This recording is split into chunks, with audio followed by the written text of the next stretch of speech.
Oh, yep. We're going to get started in just a minute. And David thought it would be good to remind everybody about next week, which will be Snezana Bykova. She traveled to the Ukraine in December and came back, I think, in early January, and wanted to kind of share some thoughts and reflections from that trip. So I think that'll be super interesting. And we're happy to have Abby Ryan, sorry, I called you April Ryan. We're happy to have Abby Ryan here this morning from Madison Public Library. So welcome, Abby. And good morning. Thank you. Can everybody hear me okay? Folks at home, I think somebody's probably watching the chat. If we don't, all right, great. Well, thank you so much. I'm honored to be mistaken for April Ryan. I think she's a great reporter, but obviously not my field of expertise. Thank you so much for having me today, especially for your patience with the time change and the snowfall.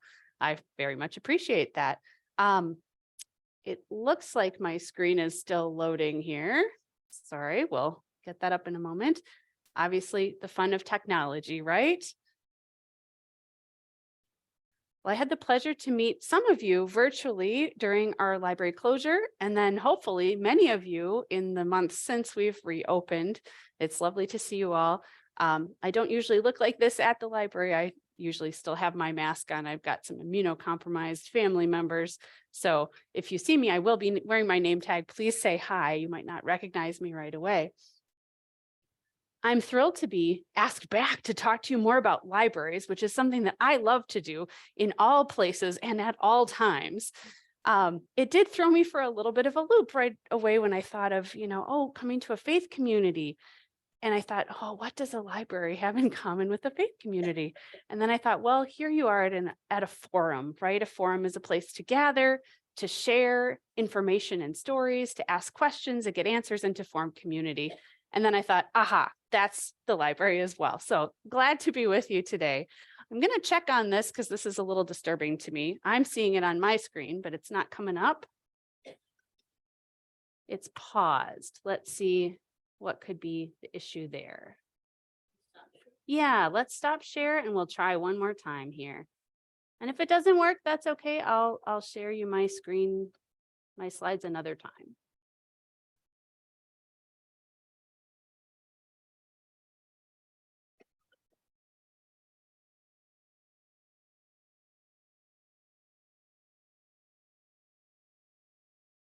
I don't know why that's still paused. Resume share.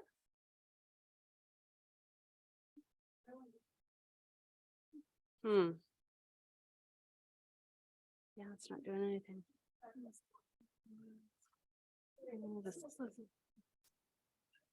This computer, I tell you. Okay, well.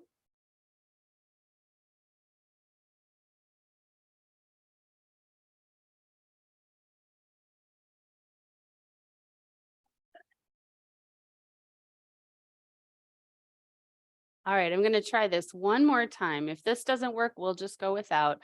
This is not a library computer, by the way. If it was a library computer, it'd be working. This is my personal computer. Okay, give me just a second here.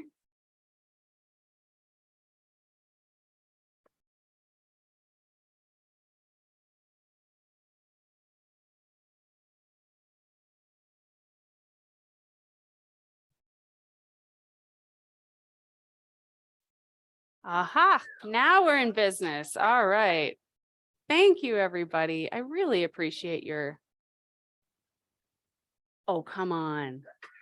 All right. Well, if you have to see my presenter notes in my sort of not so pretty slide deck, that's okay. We'll just do it that way. It has a problem with the full screen. We'll just share it as a partial screen.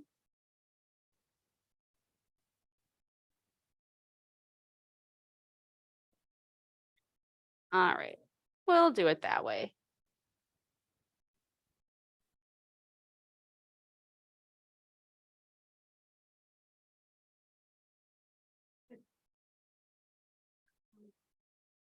Oh boy. All righty. Well, thanks for your patience. Obviously, not as professionally presented as I would like. And As you can tell from the picture here, we are your neighbors across the street. I couldn't find a winter one. I figured you wouldn't mind if we had a little bit of spring in the room. Again, my name is Abby Ryan. I'm one of the community engagement librarians at the Sequoya Library. That means that I spend a lot of my time at the center desk in the middle of the library answering any questions people try to throw at me. It also means I get to come out of the library and talk about library services and also talk with people about the types of services and materials they'd like to see, and with groups such as yourselves. So I'm excited to show you about some of our newer services that maybe you haven't heard about and some of our upcoming events. I also love questions. So if you have any questions about what I'm talking about, please interrupt me and ask them. If you have something that doesn't really fit with whatever I've talked about, I'll leave plenty of time at the end so we can talk. We can even chat about technology. Yes, a question in the room. Oh, yes, thank you. We'll please wait for the microphone to ask questions here in the room.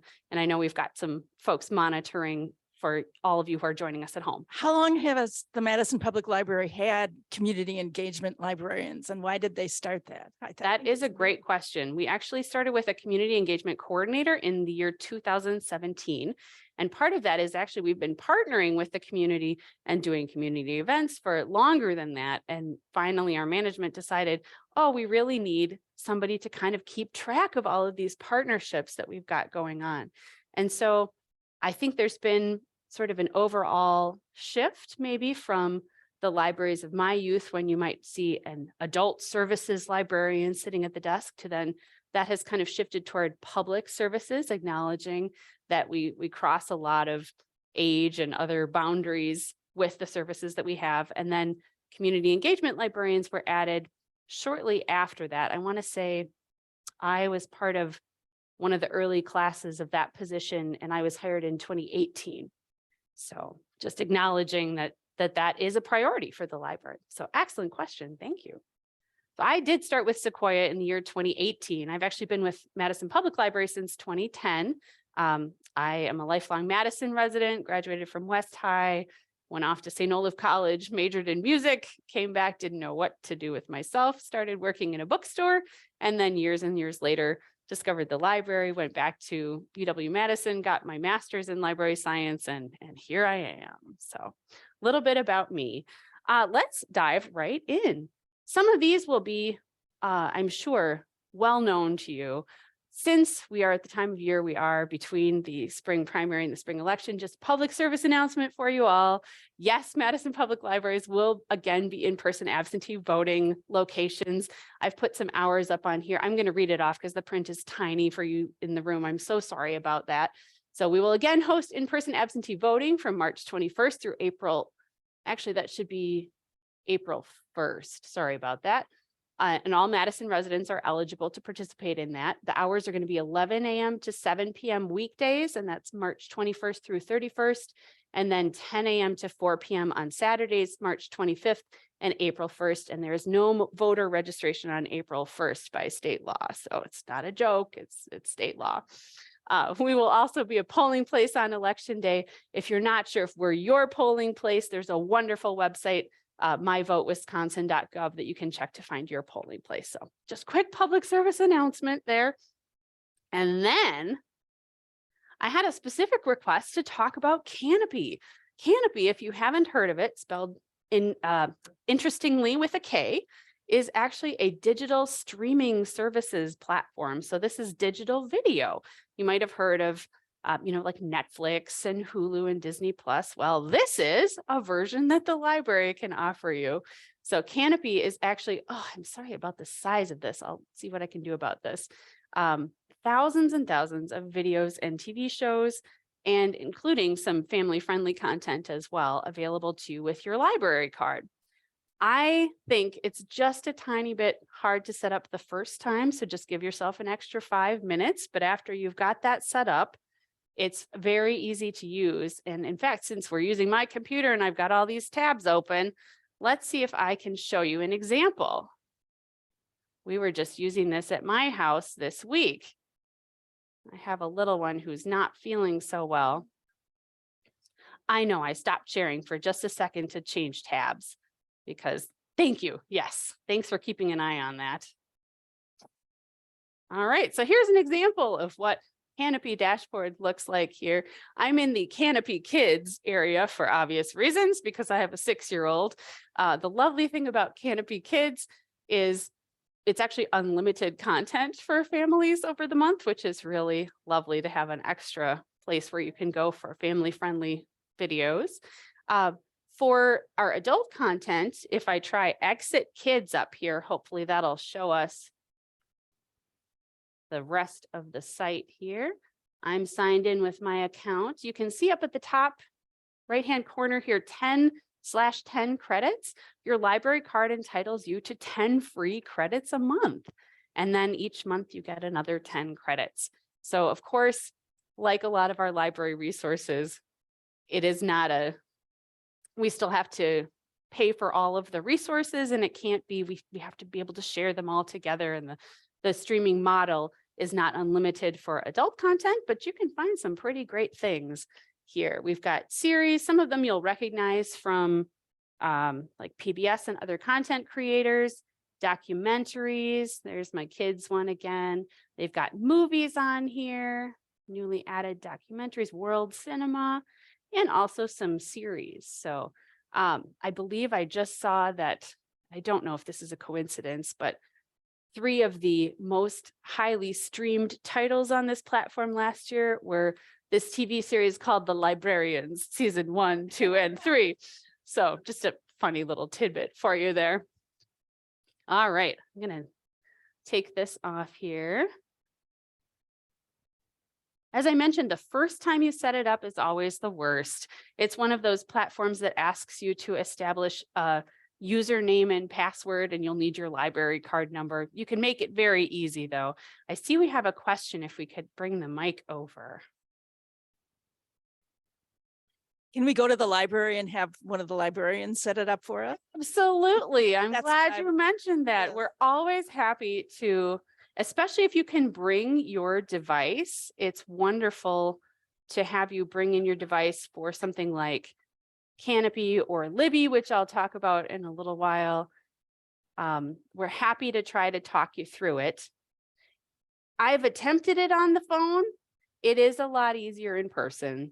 So if you do happen to have a laptop or a tablet that you can try it on, if you can bring that in, that helps a lot.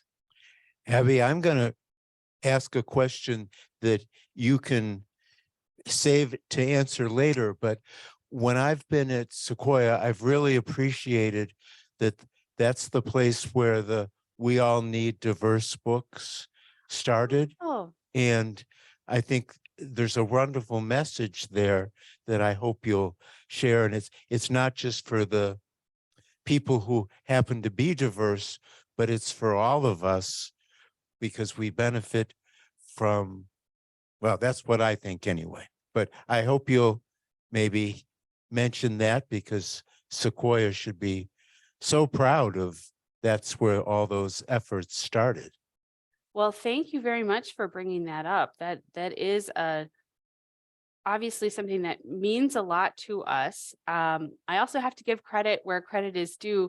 My lovely colleague, Rachel Davidson, developed the signage for that, but the We Need Diverse Books movement is actually national, and that was started by writers of color, I want to say around 2015. I'll have to double check on that for you, but that is a national movement, and we have embraced it a lot. There is a pioneer in children's literature named Dr. Rudine Sims Bishop, and she writes eloquently of books as both windows and mirrors. And I'm sure you can understand the metaphor that she's going for, that books can reflect ourselves back to us and make us feel not so alone. And books can also give us a window into what it is to walk in someone else's shoes and how we need both of those things. I've certainly done a lot of research as a children's librarian into the psychology of children and learned behaviors around race. And all of my research has led me to believe that especially kids who identify as white need those window books as early as possible, Otherwise, we default to what we see. And if it's not something that's addressed or talked about explicitly, we make all kinds of inferences. So thank you for pointing that out.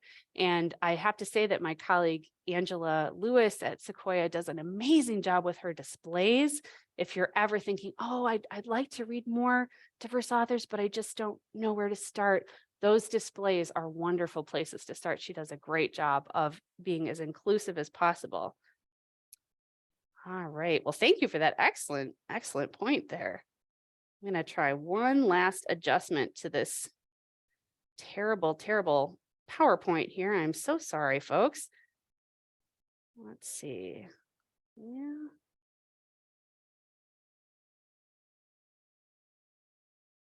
Shoot. Okay. Well, it was worth a shot. Let me add my tiny screen back up here and we'll keep going. All righty.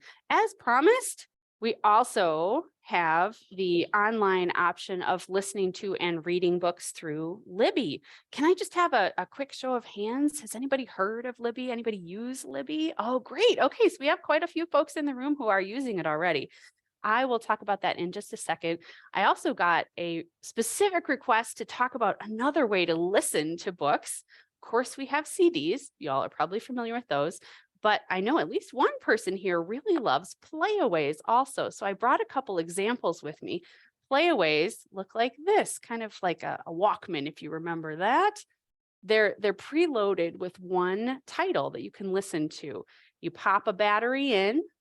There's a jack to plug in headphones, and you can just put it in your pocket and play and take it with you. So folks really love that if they're walking or hiking, or depending on the type of car you have, an audio jack might be able to go into your stereo system, or if you can find an audio jack with a USB plug, depending on how new your car is, that might be an option for you on the road as well. So I brought a few of these. Whoops, they still will work. There goes my battery. I did bring batteries and headphones. So those of you who are here in the room today, you can actually experiment with this a little bit when we're done. I brought one other example of a cool way to experience books. This looks like a picture book, right? It is actually called a Wonder Book, and it's got its audio player just built right into the side of the book. So we do have a collection of these.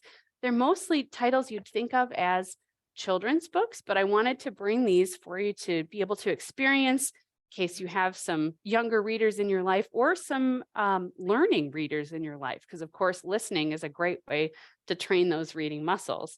Nobody's born knowing how to read, right? We all have to learn, and audiobooks are a great way to experience reading, even if you're struggling with the printed word. So this has a player just right in there. You can listen. Also, there is a jack for headphones in case you're worried about having multiple stories going at the same time in the back of your car on a road trip. So I brought a few of these we can play with as well. All righty. And then of course, Libby, which you might be familiar with. There is Libby herself, the little symbol of the app.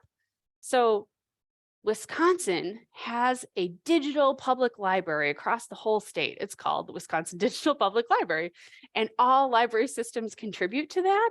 And so we get to share titles across the whole state. But then we also buy extra titles for the folks within our library system to try to reduce the number of weights that you have as well. If you haven't thought about this before, the book companies have us handle this the same way they would for a physical book. So we have one copy of a physical book. It goes to one person. When they're done, it comes back. It can go to another person. That's how the book companies have us handle those digital files as well. So if you've always wondered about, well, if it's digital, why can't we all have it at the same time? That would be why. Every once in a while, there is something special like a group read where they give us unlimited copies of a title to dive in on, but that explains why they're still waiting even when it's an electronic book. Something I love about Libby is that you can do electronic audiobooks to listen to or electronic print books to read on a tablet or a phone or a computer. It's a little bit confusing. You might have heard the word Overdrive before. Overdrive is the company that enables us to do this. It's also the name of their very first reading app, was the Overdrive app. which is sunsetting this year. So if you are a user of the Overdrive app, you would recognize its blue square with a little white O in it. You've probably been getting messages about how that Overdrive app is going to be ending soon. That's another thing we'd love to have you stop by the library with. If that's something that applies to you, you're having trouble switching over to Libby, bring your device in. We'd love to try to help make that transition easier for you. They make great help instructions for Libby. So if you get stuck, there are lots of resources there. And again, we just love when you bring in your device and we can try to get in, find out what settings might be holding you up, or if your card isn't typed in properly, we can figure that out, or which library system gives you access to the extra copies. We can help with that too. Are there any questions about Libby while we're here? It looks like we have a microphone coming your way. Oh, just 1 second. Can you hear me? Yes. So I'm a person who's found this really hard to get in there. And when I did get in there, it was hard to find a book that I wanted to read that was available. And I'm just wondering, is there a way to search for books that are like in certain categories, like, you know, New York Times books, and not just like popular, you know, not as good books? I don't want to denigrate any books, but, you know, some of the books available are just not that interesting to me. So that is fair. There are many books in the world, and there's a law of reading, to every book its reader. But yes, some of them you're kind of like, not for me. Yes, there are a few ways to browse. I don't know if there's specifically a way to do like New York Times bestsellers. There are some virtual shelves that can help with that as well. And I'm happy to chat with you afterwards and show you kind of where to find those. There's also a really wonderful filter where you can always filter available now. And that's something that I always set when I'm looking for things, because generally I want something right now. I don't want, you know, something 3 months from now. I'll put in holds for those sometimes, but generally I'm not that organized. So hopefully that answers your question. Yes. So not all books are in there, because I've looked for Tony Hillerman. I get some of his books, but not others. That is also a good question. Yes, it does depend on what is available from the publishers. And at the same time, it is also a little bit about money too, because of course we're stocking our physical shelves with things that we know folks want to read. And we're trying to also balance that with stocking the virtual shelves with things that folks want to read. If there's ever anything that you don't see that you would like us to have, there is a way to request that we purchase things. And that's something that our collections librarians would love to know about your requests. And that goes for print materials as well, or for movies, or for CDs, or for magazines. If there's something you don't see that you'd like to see, there is a request for purchase form part of our website, and I'm happy to demonstrate that as well. I will also just point out that Libby has more and more magazine options now too. So digital magazines are a possibility for those moments when you're kind of stuck somewhere without something to read. No more. If you have Libby, you have always access to all of the magazines that we have through Overdrive as well. All right. Looks like, could we have the microphone down front for a moment? Yeah. Well, you told me about this last year, but I absolutely love Libby. And one of the things I love about it is I also use Audible a lot, which of course is expensive, and Libby is free. But one of the advantages of Libby is once you download it, you don't have to have an internet connection. Yes. So if you're on a long drive, you can listen to a whole book. Whereas with Audible, it stops when you're out of internet range. That is a great point. Thank you for pointing that out. Yes, if you've got it downloaded to your app, that's a reason why the app is such a useful thing. You can, of course, access this on a desktop or a laptop computer with an internet connection anytime as well. But the app is so powerful because then you're protected, always having something to read when you're out of Wi-Fi range too. I don't know about you, but if I run out of things to read, I start getting a little tense. So you can tell I'm in the right field, right? So now for something completely different. You may have heard about this. Starting March 1st, Sequoya Library across the street has joined the flotilla of Madison Public Library seed libraries. So I actually brought a few little envelopes with me as examples here. So you can stop by, you can see our pretend card catalog filled with little envelopes of seeds that you're welcome to take home. And in this case, you think of a library as something where you take something and then you bring it back, right? In this case, just take these. That's what they are for. This is distribution of seeds. It's very easy. You pick up your seeds, you grow your plants and enjoy your harvest.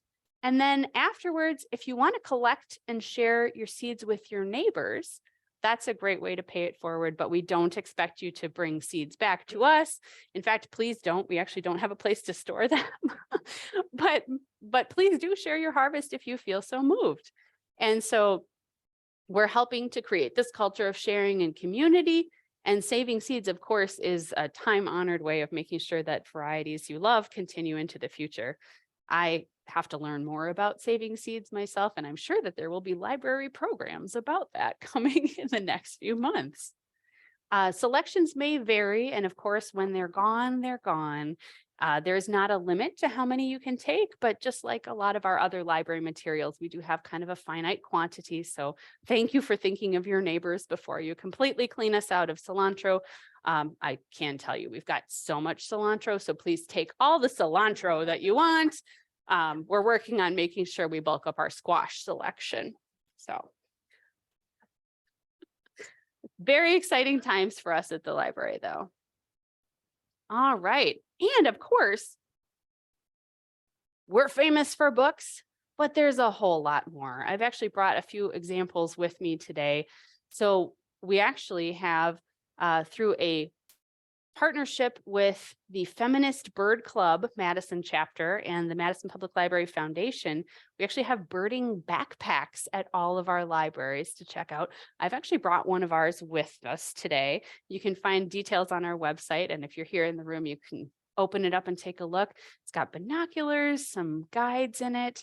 We have 2 at each one of our library locations. They're not something you can reserve ahead of time, so it's definitely something to just ask about if you're in, or sometimes folks will call before they come over. Do you have any birding backpacks in? Yes, I do see one. Okay, I'll be there in 10 minutes. Happy to get those out into the community as well. And some of you might have also heard we have a partnership with B-Cycle as well. So we have fobs at each of the libraries, 2 fobs at each of the libraries that you can check out for a week for free B-Cycle rides. You might be thinking, oh boy, B-Cycle, that's something I've seen downtown. I'm also happy to give you all a sneak preview that the Madison Public Library Foundation is going to be supporting a B-Cycle station right across the street at the intersection of Tokay and Midvale. So you will soon have one in the immediate area. I just got word that the Sequoia Commons Building Board just approved it this week. So I feel a little bit more confident in sharing this with you as our neighbors across the street. So something to look forward to. They're already there. I saw them this morning coming over. Yes. Oh my gosh, they go fast, don't they? Oh, that's so great. Yes. Well, and citywide, I think March 15th is traditionally the day that the cycles go out, although with our weather this year, your guess is as good as mine when that will actually start. But I did bring a fob with me today in case you'd be interested in taking a look. I think that is something that also goes in conjunction with a free app. I have not had a chance to try it yet myself. I know I have coworkers who have, but I am looking forward now that we'll be a little bit closer to the cycles themselves to giving it a go. We even have some bicycle helmets that you can check out from the library if you don't happen to have yours. So I brought one of those with me as well. Okay. And more fun things to do. You may have noticed if you've been at the library recently, we have established a puzzle exchange. We actually do have formal puzzle swaps generally once a month that you're welcome to come in, bring out those old puzzles that you're done with and get some fresh ones to really dig into. We do ask that they're in good condition with all the pieces there. So that's our only limitation, but we've had some really interesting ones come through. It's been fun. I will also point out that we have puzzles for all ages. So we've got puzzles for toddlers through 1,000+ pieces. So if you've got, grandkids coming and you need a puzzle, stop by. It is not a very strict 1-for-1 swap. obviously you can pay it forward if you need a puzzle and don't have one to switch right now. We've got extras. Folks have been very generous with cleaning out their puzzle cabinets. We also, if you're looking for some good, clean fun, we always have a community puzzle going now in the library. I think it's near the front windows facing the parking lot. So lots of natural light there. If you're in and like puzzles, have a seat down there. I actually saw some school-age kids doing it the other night. It was great. Works for all ages. And then just for grown-ups, we do have an adult board game night on the third Thursdays of the month during the winter months from September through May. So again, if you're looking for some conversation and just for some fun tabletop board games, stop by. We do that in partnership with a community group called Love Inc. So we welcome adults of all ages and abilities. And we have games on hand, but if you've got a favorite, you're welcome to bring that too. Everybody's always excited to learn what other games people are enjoying playing. And you might not expect that we also do get loud at the library sometimes. I wanted to point this out because in March, we are so lucky. We have not only our third Saturday jazz series, which is supported by the Friends of Sequoia and runs all year. We're going to have the Brass Knuckles, which is, I think, brass quintet with percussion. Should be fun. They do everything from rustic barns to large auditoriums. So it'll be a good time. And then we're also, for the first time, welcoming the Dane County New Horizons Second Wind Band. Yes, we're going to have a wind band in the library, and that's going to be Thursday, March 23rd. They're presenting a concert with lots of traditional themes and variations from a lot of concert band music you might be familiar with. So takes all kinds, right? We recognize that learning used to be thought of something that you did by yourself and silently, and now we understand that learning takes so many forms, and listening is part of what we do as well.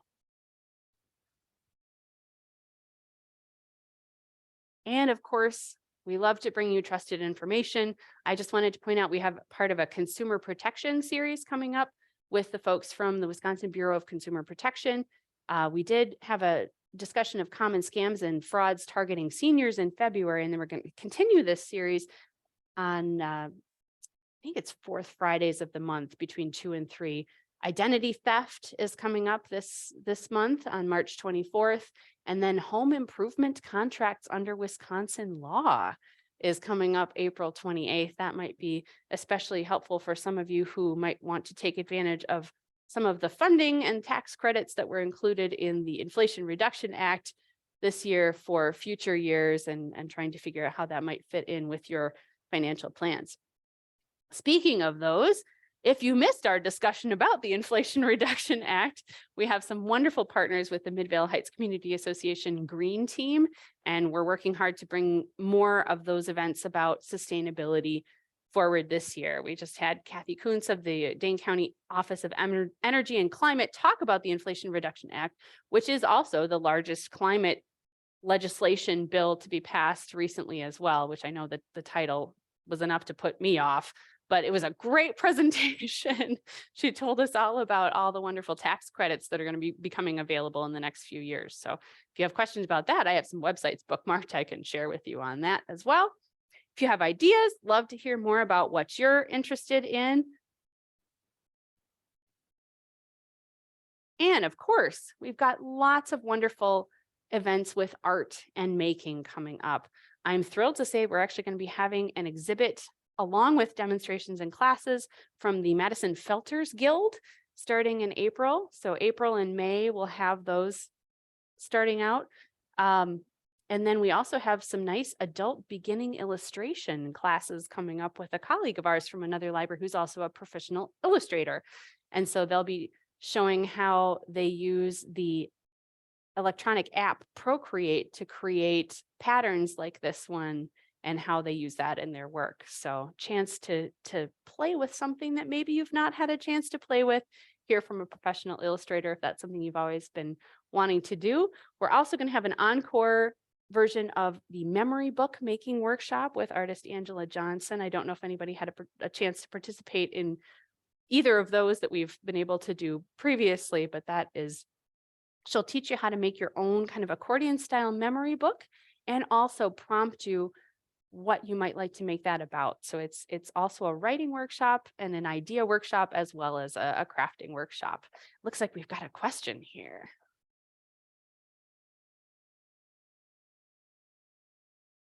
For those of us who are memory challenged, is there an easy place to find all of the events that are upcoming on the website? Yes, I'm so glad you mentioned that.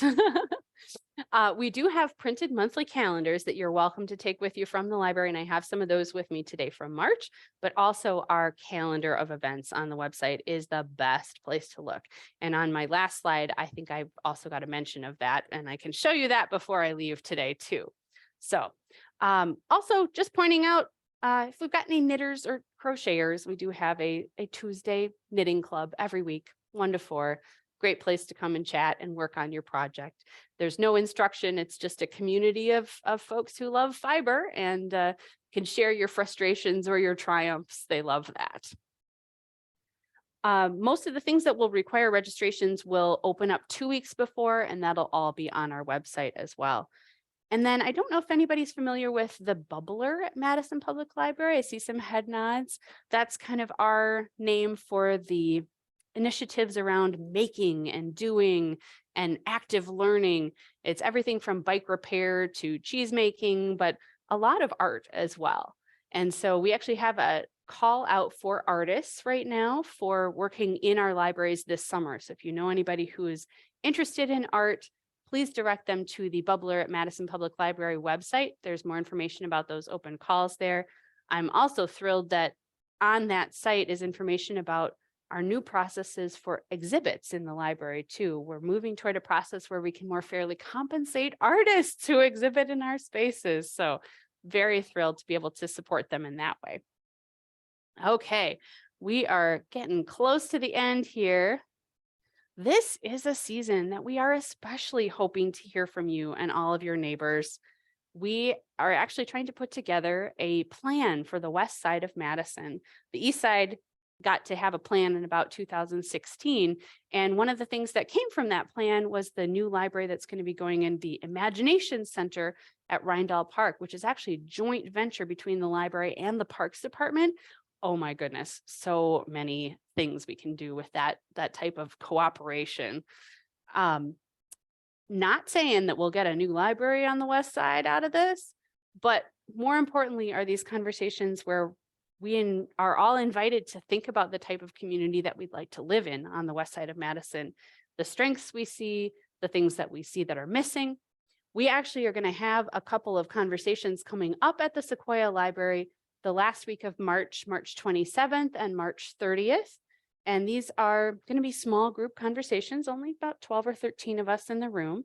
Opportunity to reflect. We've got 5 really open-ended questions that we can start thinking about the type of community that we'd like to have. If you would be interested, please join us for one of these. You can register on our website. If that's a sort of conversation you'd like to host or you'd like to have as a faith community here, I actually have a little booklet that would walk you through how to have one of your own that maybe you could share some thoughts with us afterwards. So I'll tell you a little bit more about that at the end here. Over by the table, I've got some examples. But yes, if you are invested in the west side of Madison, as I think a lot of you are, and in community building, please, please, please, your reflections are so valuable in this process. And I'd love to introduce you to our library planner who was not able to be here today. All righty, that is the end of my formal presentation here. I've got my contact information. I'll share out the slides with you all so you can see in much bigger detail. And then we also have a little link to our e-newsletter, which is a great way to stay up to date on what's going on with all of the libraries. We actually have a whole slew of them with different kinds of themes. You can get the Live Well newsletter, which is all about wellness programming at libraries. You can get the African American culture newsletter. The one, if you want to just get one newsletter to rule them all, it's called the Check It Out newsletter. And so you can sign up for that at madpl.org/insider. And of course, our event calendar, there is a way to filter that down to what is happening at Sequoia, and I can model that in just a second. I think somebody's got a question though. We heard a rumor that we could get the New York Times through you. Yes, I'm so glad you mentioned that. Thank you. I meant to say when we were talking about Kanopy and some of the other digital offerings we have, yes, New York Times and Washington Post online access through the library. Again, the publishers make it just a little bit not as easy as you would like it to be to just click and immediately have something, because of course they want you to subscribe on your own, but there's a way around that. I can talk you through that as well. First time is always the worst. I know for New York Times access, I think it's a 7-day access. I think the Washington Post might be a 3-day access, but then you just visit our website again and go through it that way, and you can still have continuous access. And we've got lots of wonderful digital databases that we subscribe to for information so that you don't have to pay for them, like Consumer Reports. With your Madison Public Library card, you have access to the Consumer Reports website through our website from home. There are a few things that are a little bit more limited. We have Ancestry Library, and that's only available in a library building, sadly. I know during the pandemic closures, they graciously made that more available. And now it's back to the model where it's just within the library building. But thank you. Excellent question. Any other questions? Yeah, sorry, I missed the first part of your presentation, but I remember clearly as a child having such, the seed planted of a love for books because of going to the library and getting my own card. And now I get the joy of seeing my grandchildren get their own card. And I love books so much. My kids have said I should be a librarian, which anyway. There's still time. I don't think so. Anyway, one thing I still miss is that reverence at the library, because when I was a child, you whispered. And there was no, talking even. You were so quiet. This was in North Dakota. I don't know if it was in other states, but I kind of miss that, especially when people are obnoxiously disrespectful and loud. So I think I've seen, quiet rooms in the library. Are there designated areas for people that want to have, more a quiet area?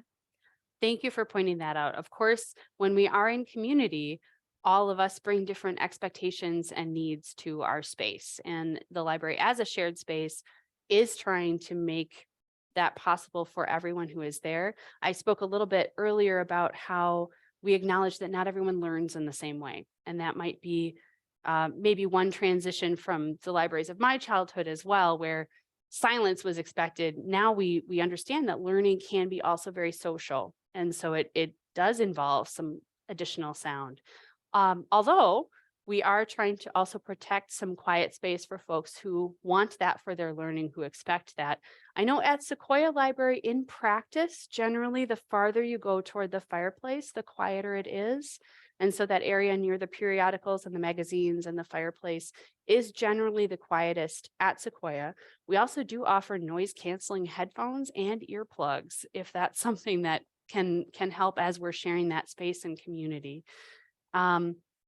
Obviously, as a librarian, one of my responsibilities is to be a caretaker of that space, of that shared space, and to try to make sure that we are all treating each other with respect, and that one person's needs aren't overshadowing the needs of everyone else in the library. It is a balancing act, I will say.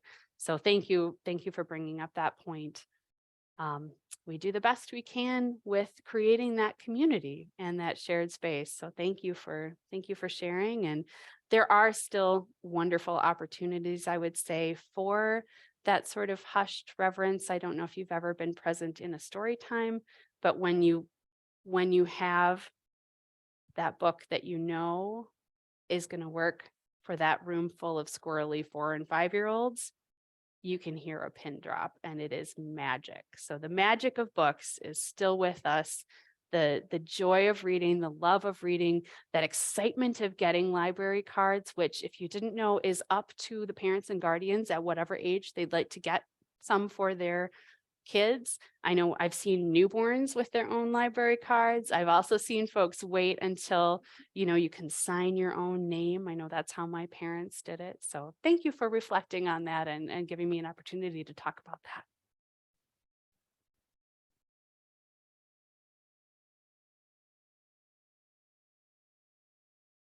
Thank you very much for your information.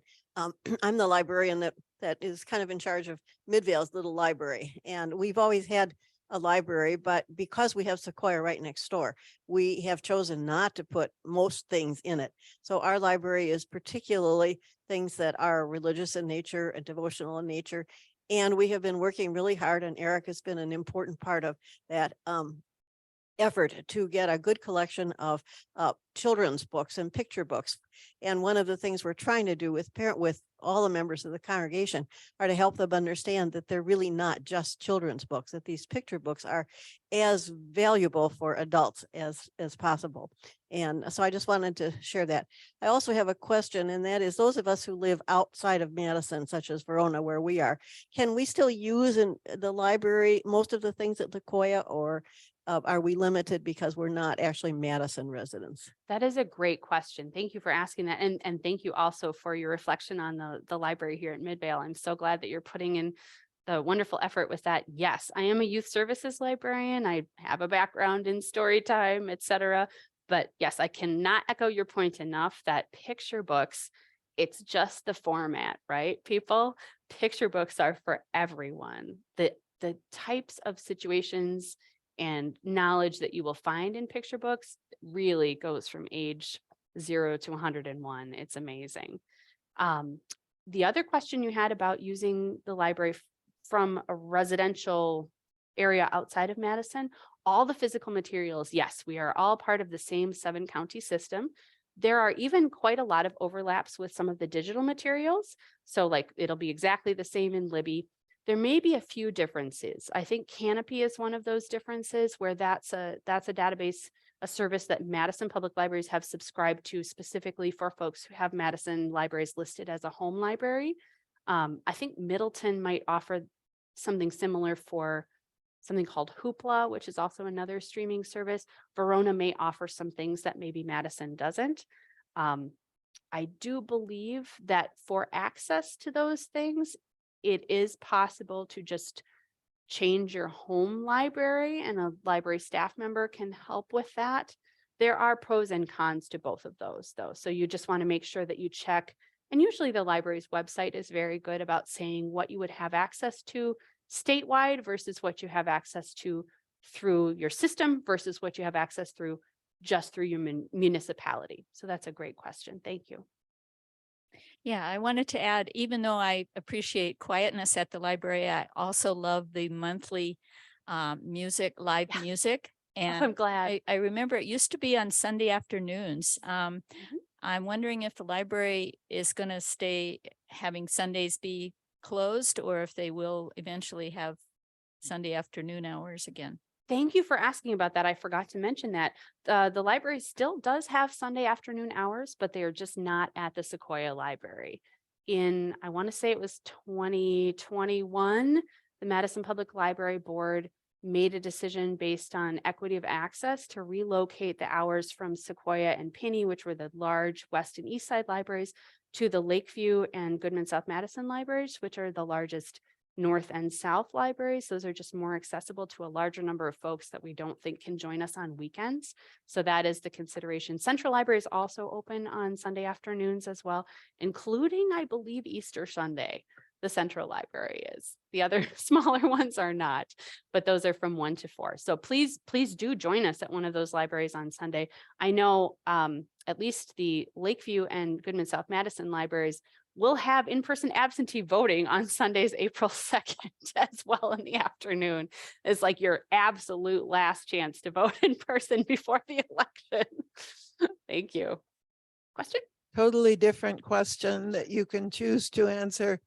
The media these days is showing us that public librarians are being widely attacked for books in their library. For some of us, that's very concerning. And I'd invite you to comment if you want. Thank you.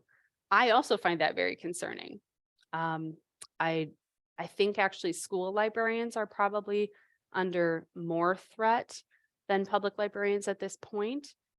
But yes, as a youth librarian, that bothers me a lot. We've talked a little bit about how shared space and community and shared resources is not always going to please everyone, right? There are going to be things that you find objectionable. There are going to be things I find objectionable. But at the core of the library profession is also that freedom to read. And that is something that we are serious about protecting. So I guess that would be my comment. Thank you very much. And thank you for keeping up with the stories about this important development, and librarians could really use your support. So thank you. I know we're getting really tight on time here. If anybody else has any questions from online, are we doing okay? All folks watching at home, thanks for being with us. That's okay. Quiet is fine too. It's not really a question, but one more resource that you can get through the library that I've found very valuable is that you can access transparent language for free. And Yes. so if you're interested in brushing up on a language or learning a new language, that's a way to do it for free. And it's the full program. So it's wonderful. Yes, thank you for highlighting that. That the difficulty of getting to talk about the library is there's just so much. And I had to kind of pick and choose what I thought you might be interested in. So thank you all for volunteering your favorite pieces and sharing that with everyone. Well, I think I'm going to close off this slideshow, and then I do have a few touch and feel things with me today. One of the things that I actually brought with me is our new neurodiversity accommodation kit that we have in the library. So we've got some fidgets in there. We've got some light timers. We've got some lap weights, trying to make it easier for folks who might be more sensitive to noise or might need some movement to be able to use the library. Those are things that are always available at the desk to use. Noise canceling headphones, I think I mentioned as well, in large and small sizes. All right, well, thank you all so much. Thank you all for watching at home. Thanks. Thanks, Abby. Thanks so much for coming. My pleasure. And thanks again for your extra patience. Come and see us at the library soon.